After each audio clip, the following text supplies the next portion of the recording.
Bonjour très chers frères et sœurs, merci de me recevoir chez vous. C'est encore une fois votre frère le docteur Raphaël Ekamba. Merci de me recevoir chez vous. Alors je veux finir cette série de vidéos avec le thème que j'ai intitulé l'ultime contentement. Vous savez, je ne sais pas si vous avez déjà lu dans les livres de Prediger. Prediger ici c'est prédicateur, alors on va dire ça comme ça en allemand.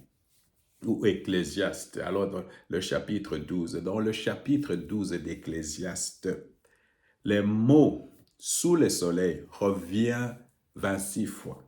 Et les mots tout est vanité, vanité de vanité, revient 36 fois. Tu as déjà compté?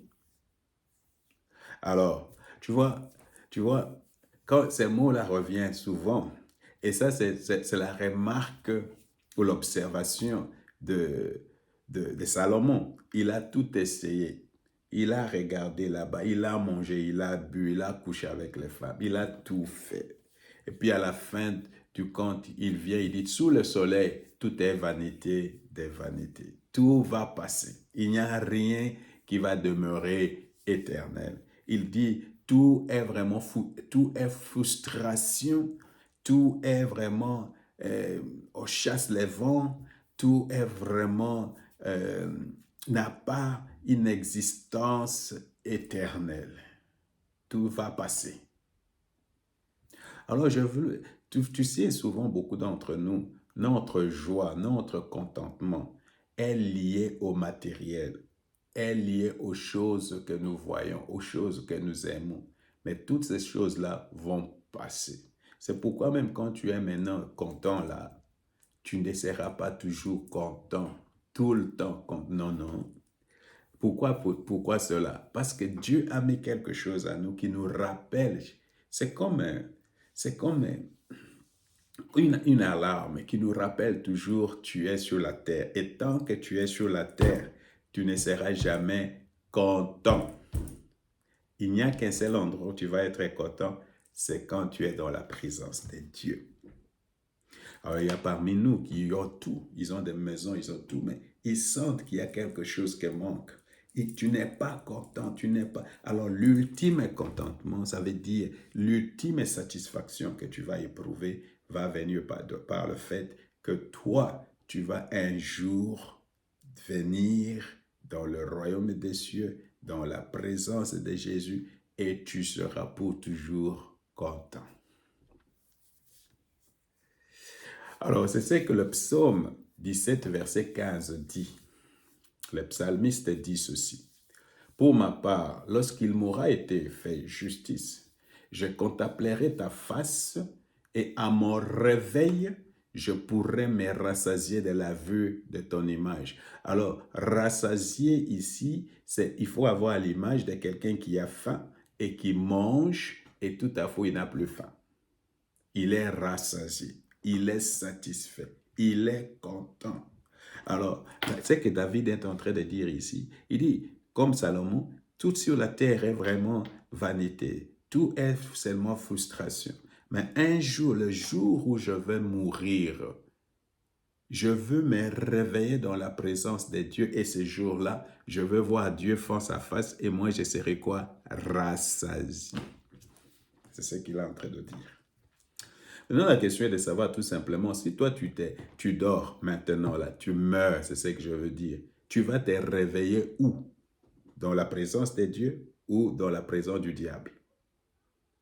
C'est simple. Et c'est d'ailleurs de là que vient le contentement de tout le chrétien parce qu'ils savent, un jour, quand je vais mourir, je vais me réveiller, mais je vais me réveiller dans la présence de Dieu. Alors, dès Corinthiens chapitre 5, versets 4 à 8, en effet, nous qui vivons dans cette tente, nous gémissions accablés parce que nous voulons non pas nous revêtir, mais revêtir un vêtement par-dessus l'autre. Ainsi, ce qui est mortel sera absorbé par la vie. C'est Dieu lui-même qui nous a destinés à un tel avenir et qui nous a accordé son esprit comme compte de bien à venir. Nous sommes donc en tout temps pleins de courage et nous savons que tant que nous séjournons dans ces corps, nous demeurons loin du Seigneur. Tant que nous sommes loin du Seigneur, nous ne serons jamais satisfaits. Mon frère, tu es prêt au loin du Seigneur. Ma soeur, tu es prête au loin du Seigneur. Tant que nous serons encore dans ces corps mortels, jamais nous aurons l'ultime satisfaction. Tout ce que nous connaissons, c'est à moitié. Tout ce que nous expérimentons, c'est à moitié. Tout, même la joie, le contentement, tout est seulement en moitié. Mais il y a un seul jour où nous serons dans sa présence. Quand nous serons là à la maison, alors nous allons le voir tel qu'il est. Et c'est alors que nous serons pleinement satisfaits. Alléluia. Pleinement satisfait. J'attends ce jour. Je vais me réveiller pleinement satisfait à la face de mon Seigneur. Sandarabe.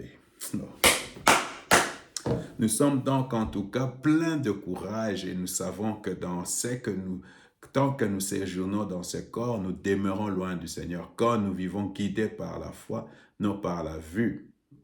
Et pourquoi? Parce que nous sommes guidés par quand nous vivons guidés par la foi, non par la vue. Nous sommes pleins de courage, mais nous préférions quitter ce corps pour aller demeurer auprès du Seigneur. C'est seulement auprès du Seigneur que notre paix sera complète. Notre joie sera complète, que notre contentement sera complet. Alors, il faut lire aussi 2 Corinthiens chapitre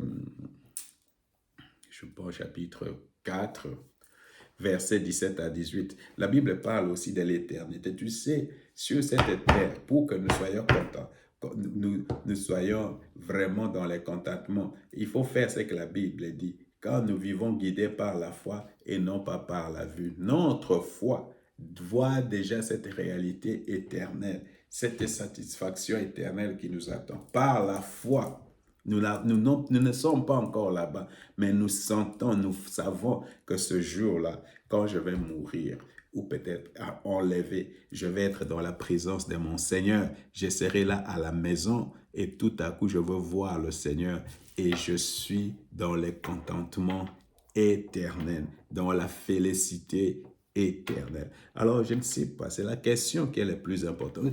Moi, ça me surprend.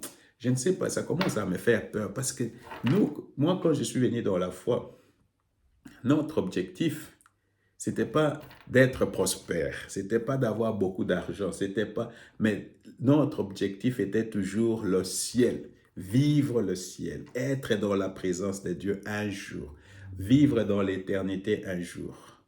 C'est pourquoi la question pour toi, est-ce que tu es sûr que si tu meurs aujourd'hui, tu vas entrer dans la félicité éternelle?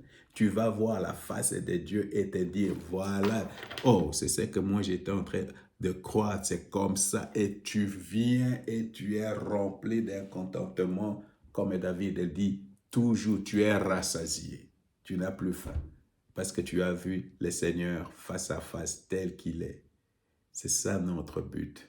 Je ne sais pas quel est ton but, pourquoi tu es devenu chrétien. Alors, c'est ça la question pour toi aujourd'hui. Est-ce que tu es sûr que quand un jour tu mourras, tu vas te réveiller dans la présence du Seigneur et tu seras et expérimenter ce contentement éternel?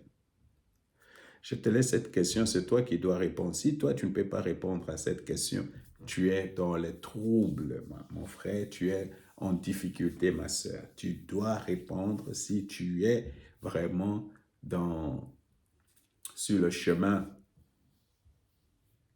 qui conduit au contentement éternel. D'ailleurs, ces jours-là, quand on va voir Jésus tel qu'il est, c'est alors qu'on va lui dire vraiment un grand « Oh, merci que tu nous as sauvés. Merci que tu nous as amenés. Merci pour ton sang. » C'est le jour du contentement éternel. En tout cas, on a fini avec cette partie de l'enseignement. Que le Seigneur nous bénisse tous.